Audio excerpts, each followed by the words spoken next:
Perkenalkan, nama saya Yunita W. dari Universitas Pendidikan Indonesia, jurusan Matematika. Di sini saya akan menjelaskan mengenai proyek akhir Independent Data Analysis Celerats. Data source yang digunakan sudah disediakan oleh pihak Celerats, yaitu Trainer, yaitu Data Electric Vehicle Population. Nah, data kendaraan listrik baterai atau BEV dan kendaraan hibrida plug-in atau PHEV yang saat ini terdaftar melalui Washington State Department of Licensing terdiri atas 17 kolom dengan 130.443 baris. Pada data tersebut terdapat duplicate value dan missing value. Missing value itu terdapat di kolom county, city, model, dan juga vehicle location. Sebesar 3 null value, 3 null value, 222 null value, dan 33 null value. Dengan keterangan kolom yaitu VIN 1 sampai 10 itu nomor identifikasi kendaraan atau vehicle identification number.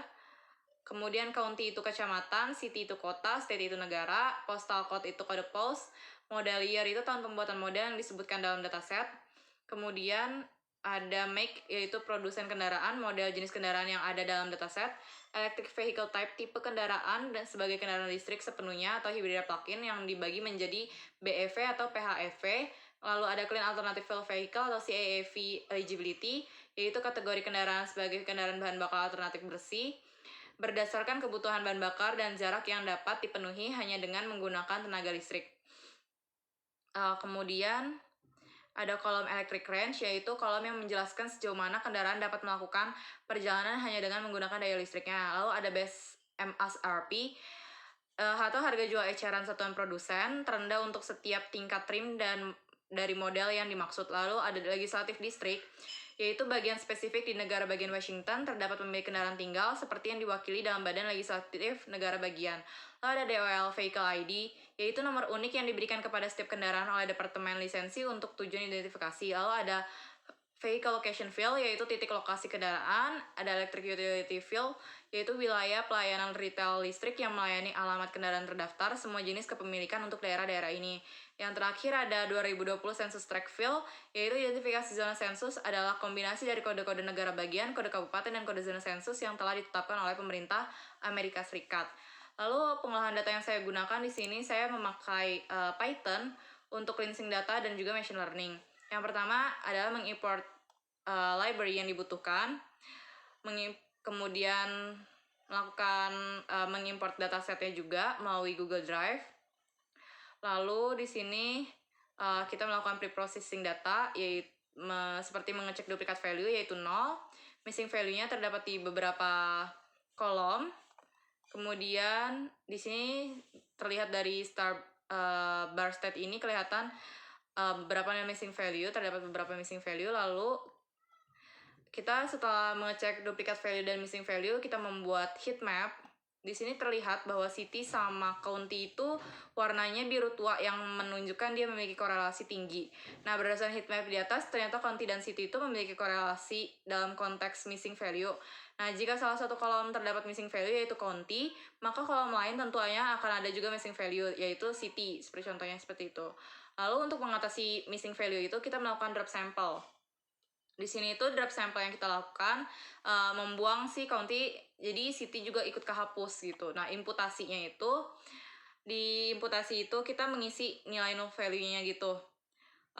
Jadi di sini itu ada yang namanya numerik data dan kategorik data. Di imputasi itu kita bisa mengisi nilai kosong dengan nilai modus, median, atau rata-rata. Terus di bagian numerical datanya itu ada legislative district menggunakan median, kemudian kategorik datanya itu model dan vehicle location field. Jadi hasilnya bisa 0 semua, missing value-nya atau sudah bersih datanya. Kemudian setelah membersihkan null value, kita melakukan yang namanya feature engineering. Nah, di feature engineering ini untuk membuat kolom baru atau mengisi data yang ada. Misalkan kita melakukan mapping dan mengekstrak substring. Jadi kita di sini itu bisa terlihat di sini yang pertama kita lakukan adalah mengekstrak ini nih, longitude dan latitude. Jadi dari kolom vehicle location itu kita pisahkan jadi longitude dan titik latitude. Nah, lalu kita ngelakuin mapping. Di sini itu kita memperpanjang atau replacing in string. Jadi AL jadi Alabama, CA jadi California, dan seterusnya. Kemudian ada encoding. Di sini itu sebelum kita mempersiapkan data, jadi kita tuh mempersiapkan data terlebih dahulu dengan mengolahnya terlebih dahulu menjadi data numerikal sebelum memasuki tahapan machine learning. Jadi di encoding itu menggunakan ordinal encoding dengan field itu. Di sini bisa terlihat kita pakai kategori jenis ordinal. Jadi kan sebenarnya itu ada tiga kategori, yaitu one hot encoding, ordinal encoding, frequency encoding. One hot encoding itu kayak untuk tipe dua data kategori. Jadi di sini itu intinya encoding itu yang kita pakai menggunakan ordinal encoding dengan field yaitu state, make, electric vehicle type, clean alternative atau CIEV. Kemudian frekuensi encodingnya kita pakai field yaitu VIN, county, city, model, electric utility. Nah, jadi one hot encoding itu kan cuma ada 2 kategori. Pilihannya yang yes or no itu. Nah, kalau ordinal encoding itu ada urutannya kayak 1, 2, 3. Kemudian kalau frekuensi encoding itu datanya diganti dengan presentasi kemunculan datanya. Nah, kalau one hot encoding itu nanti dikategoriin jadi lebih dari 1 kolom atau bisa nambah kolom. Makanya pakai yang ordinal karena lebih sedikit kolomnya dan kolomnya itu tetap sama karena frekuensinya karena jadi kalau di one hot encoding itu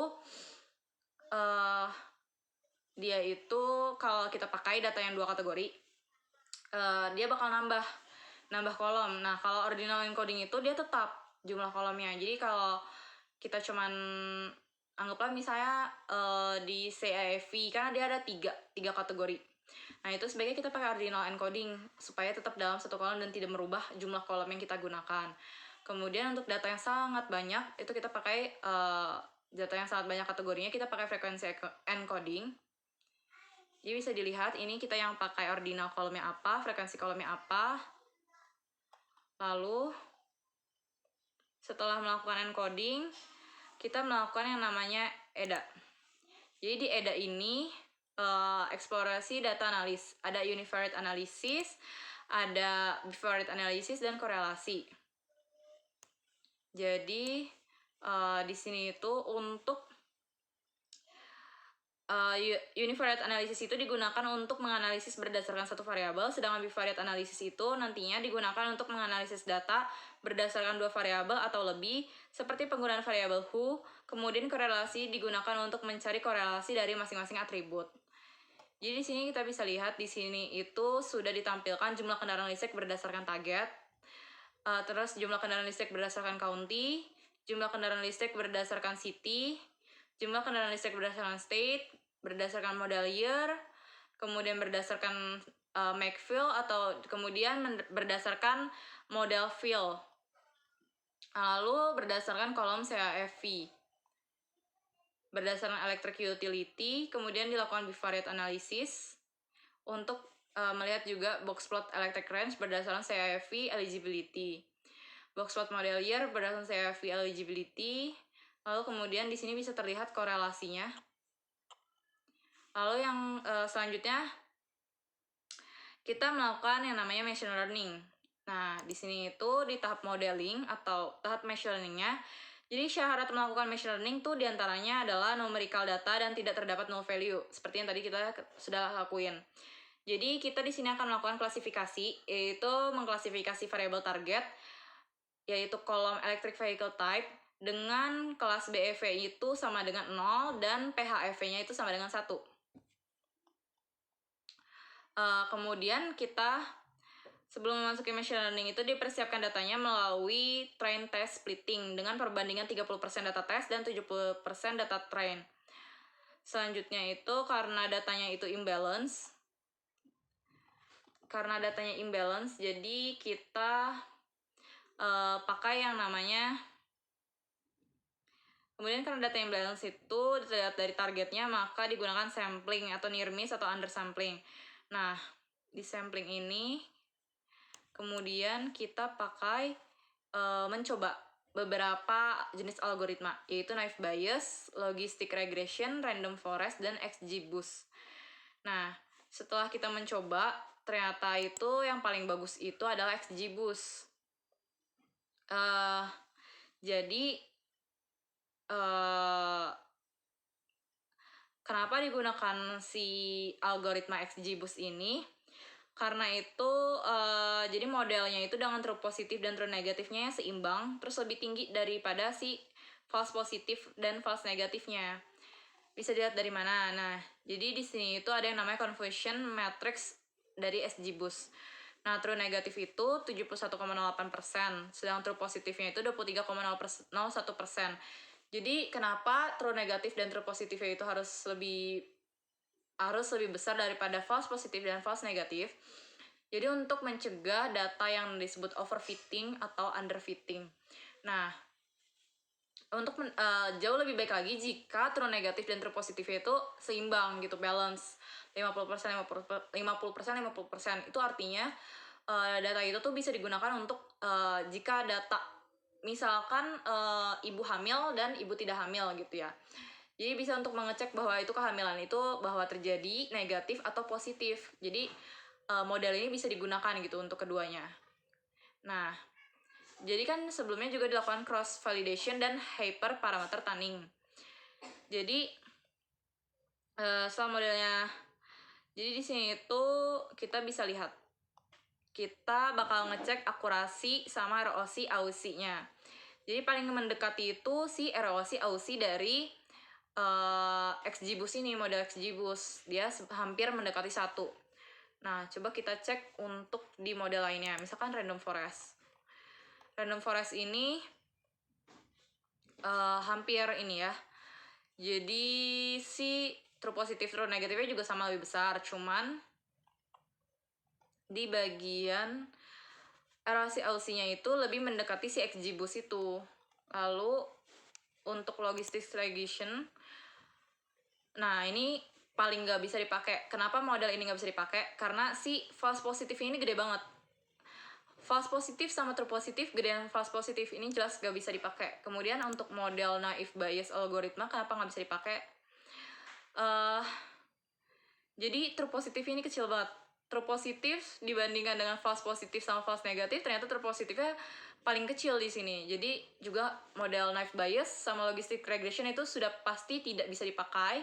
Sedangkan random forest itu sudah bisa digunakan. Cuman untuk tingkat ketelitian yang paling mendekati model, hampir mendekati supaya model kita itu mendekati data aslinya, yaitu XGBoost. Kemudian dilakukan prediction. Di sini di tahap prediction ini bisa terlihat kita mengubah datanya itu. Jadi kan tadi udah dapat tuh predicted-nya, kayak kolom predicted sama dan kolom actual. Kemudian ada electric vehicle type actual sama electric vehicle type predicted. Jadi ini itu kolom hasil machine learning kita. Kemudian data-data ini yang berupa angka semua, kita kembalikan lagi menjadi data sepenuhnya seperti data asli yang sebelumnya. Data ini yang akan kita gunakan di Pentaho. Jadi setelah itu kita melakukan proses ETL atau extract transform load. Di sini bisa terlihat. Jadi kita itu pakai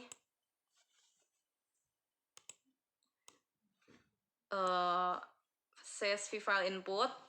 Jadi di atau electric vehicle population input ini digunakan untuk menginput data result final unita, melakukan frame type agar data lebih rapi serta mengganti tipe data. Maka kita akan menggunakan CSV file input ini, lalu mengubah nama pada string field Clean Alternative Fuel Vehicle atau CAFV eligibility menggunakan replace in string. Jadi di replace in string ini kita mengganti jadi yang kolom eligible CAFV eligibility menjadi eligible aja. Terus jadi kolom non eligible dan mempersingkat menjadi kolom eligible, non eligible dan unknown eligible. Kemudian untuk electric vehicle population table digunakan untuk mengeluarkan hasil data yang telah diubah urutan pada field dan menghubungkannya ke database menggunakan tabel output. Selanjutnya itu ada feature importance input. Feature importance input ini digunakan untuk menginput data feature importance menggunakan trim type agar data lebih rapi serta mengganti tipe data, maka kita menggunakan CSV file input. Lalu yang terakhir ada feature importance table. Data yang ini sudah di loading ke database. Kita juga bisa mengganti urutan pada field yang kemudian sudah dimasukkan ke database menggunakan the Beaver. Jadi database Postgre ini hasil dari olahan data di Python dan juga Pentaho. Lalu di sini kemudian kita melakukan visualisasi data melalui Tableau. Jadi ini hasil dashboard yang telah dibuat.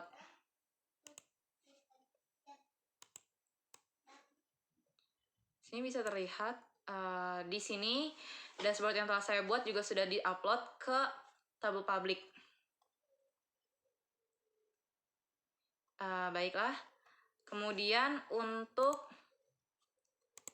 memberitahu tentang sheet apa saja yang digunakan di Tableau, yaitu ada jumlah electric vehicle population, kemudian ada jumlah electric vehicle population, kemudian jumlah electric vehicle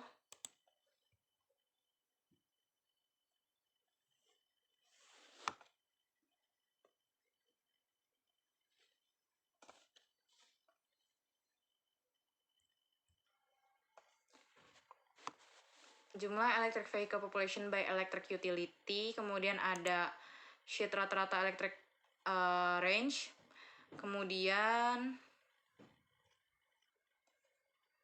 ada maps. Maps ini kita pakai longitude latitude yang tadi udah kita pisahin. Terus juga kita membuat map state berdasarkan CAFV type. Jadi tadi itu simbol maps. Nah ini maps yang dalam state. Terus juga ada average electric range by year, ada total by CAFV, kemudian top 10 electric, vehicle market, kemudian selanjutnya ada top 10 electric vehicle by model, lalu ada electric range by CAFV. Selanjutnya ada jumlah electric vehicle population by county atau berdasarkan kecamatannya. Jadi di sini kita bisa lihat dua kategori sekaligus, berdasarkan kecamatan dan CAFV-nya. Kemudian ada juga perbandingan machine learning yang tadi kita udah pakai. Electric vehicle type actual itu data sebenarnya, dan electric vehicle type predicted ini data model kita. Ini bisa dibilang modelnya sudah cukup bagus karena mendekati dengan data hasil yang sebenarnya. Kemudian ada feature importance-nya. Sini bisa terlihat feature importance-nya. Selanjutnya ada dashboard. Nah, jadi kita itu di sini ada dashboard ini. Dan kemudian ada dashboard kedua yang mengenai interpretasi machine learning. Nah, sekian dari presentasi dari yang bisa saya sampaikan. Kurang lebihnya mohon maaf. Semoga apa yang saya sampaikan dan saya bagikan ini bisa bermanfaat bagi teman-teman yang menontonnya. Terima kasih banyak. Sampai jumpa.